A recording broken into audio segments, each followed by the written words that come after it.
Dan Blatch and the team at IMFG have built a successful practice through one key difference.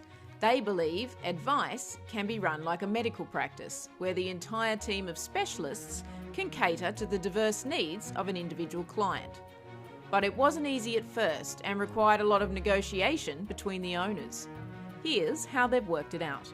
Hi Dan, welcome and thank you for being here and talking to me today. Thanks for having me, Pina. Great to be here. Yeah.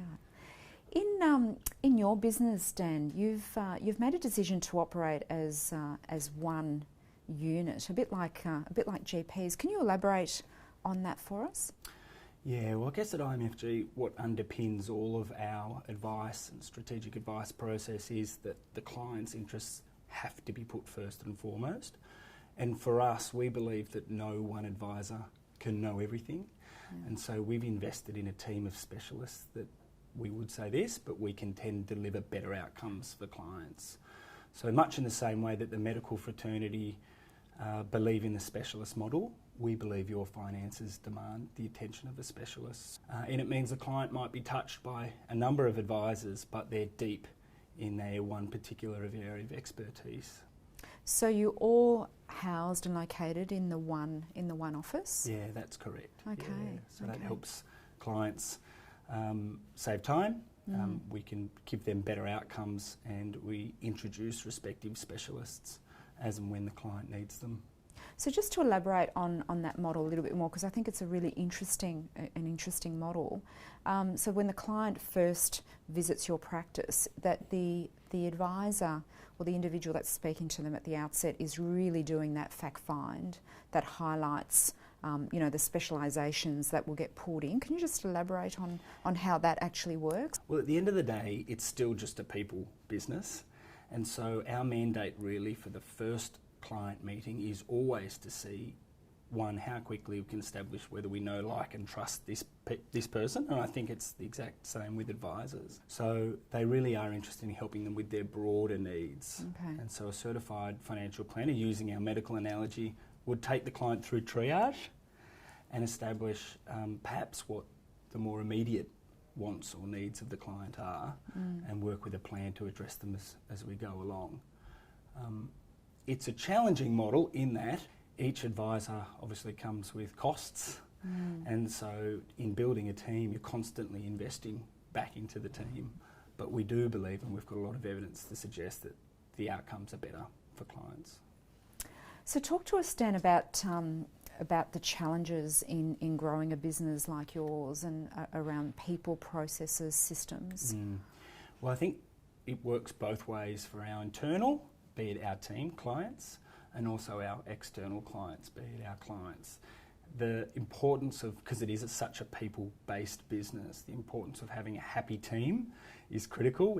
And what about in terms of your systems and processes? It's an excellent question, and uniformity around process is what's critical to getting advice out the door quicker and delivering consistent and better advice for clients. So we've invested heavily in process.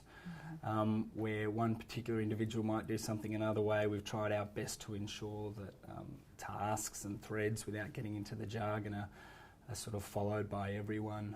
You can still have your overlay of your own personality and language that you choose when interacting with clients, but we've very much invested in the process to get a consistent client experience. And that would be across your different specialisations, because I imagine, in a business like yours where you have all these different specialisations under the one roof, that would be quite a challenge to get that consistency. Yeah, absolutely. But I think you've just got to recognise that there's still a core function that's very similar, from our aged care specialists to our life risk specialists to our wealth specialists.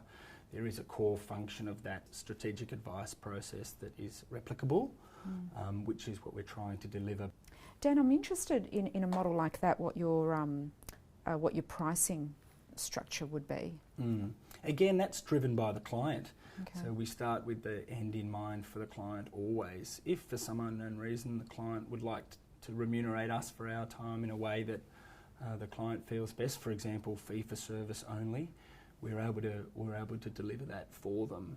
The complexity of the advice, again, is agreed to between the client and the advisor. So we very much put the client in control of the pricing, and it's often delivered by, it's often determined, frankly, by the complexity of their needs. Okay.